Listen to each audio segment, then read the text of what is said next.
हर बात की ज़िंदगी में बढ़ती उम्र पर एक ऐसा समय आता है जहां उसके सामने दो रास्ते सरल और तुरंत समाधान देने वाला होता है। तीसरा रास्ता कठिन और पीड़ा देने वाला होता है, लेकिन बाज पीड़ा चुनता है। यहीं से शुरू होता है बाज की नई ज़िंदगी। स्वागत है आपके आस्तिक स्पिरिचुअल सीक्रेट पे।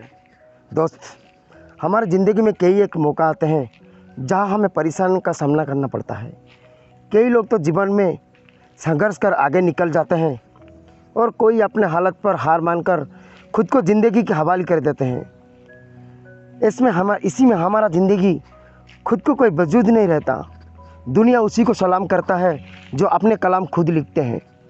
सिर्फ इंसान नहीं, हर प्राणी के साथ ऐसा होता है। आइए जानते हैं बाज के जीवन से जुड़ा एक सत्य घटना जो हमारा जीवन को प्रेरणा देगा। बाज लगभग 70 साल जीता है। उसका जीवन में 40 साल आते आते उसे एक महत्वपूर्ण निर्णय लेना पड़ता है। उसी अवस्था में उसका शरीर का प्रमुख अंग असर होना लगता है। पहला पंजा लंबा और लचीला हो जाता है। शिकार पर पकड़ बनाने में कमजोर हो जाता है। चोंच आगे की तरफ मुड़ जाता है और भोजन खाने में मुश्किल हो जाता है। तीसरा, पंख भारी होने की वजह उड़ नहीं पाता है। भोजन ढूंढना, भोजन खाना, भोजन पकड़ना, तीनों प्रक्रिया अपने धार खोने लगता है।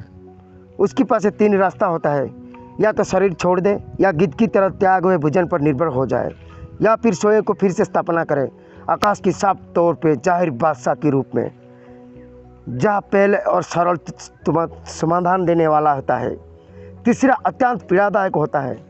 बाज पीड़ा चुनता है, स्वयं को फिर से स्थापित करता है। एक ऊंचा पहाड़ पर हो जाता है, उसका घोंसला बनाता है, तब शुरू करता है सारी प्रक्रिया। सबसे पहले अपनी चोंच को चट्टान पर मार मार कर तोड़ देता है।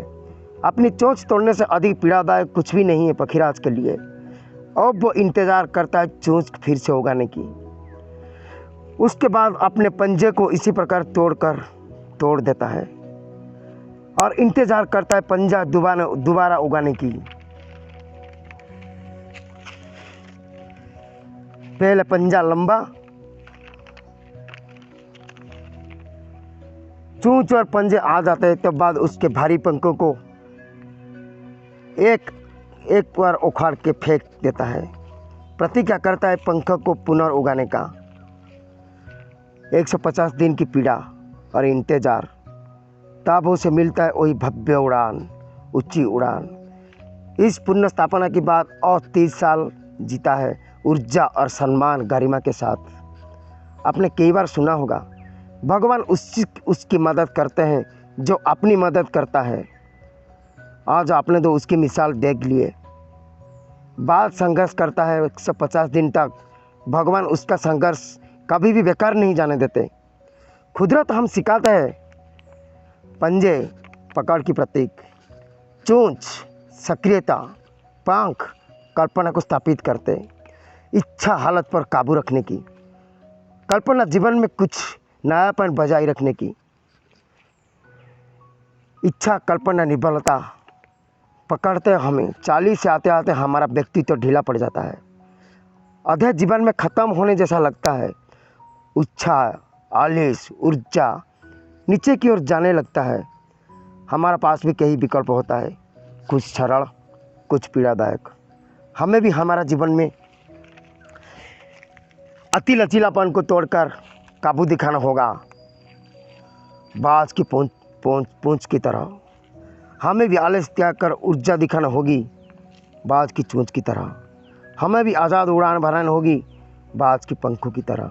150 दिन भी नहीं, 1 साल लगे स्वयं को फिर से स्थापित करने में। और मन में चुप का होते है, इसे तोड़ने पीड़ा तो होगी। बाज तब उड़ान भरता है जब इसका मिसाल पूरी हो जाता है। जीत जंग तक जारी रखना चाहिए मेरे दोस्त। चैनल को सब्सक्राइब कीजिए और इससे मज़ेदार स्टोरी सुनने के लिए चैनल को सब्सक्राइब कर लीजिए।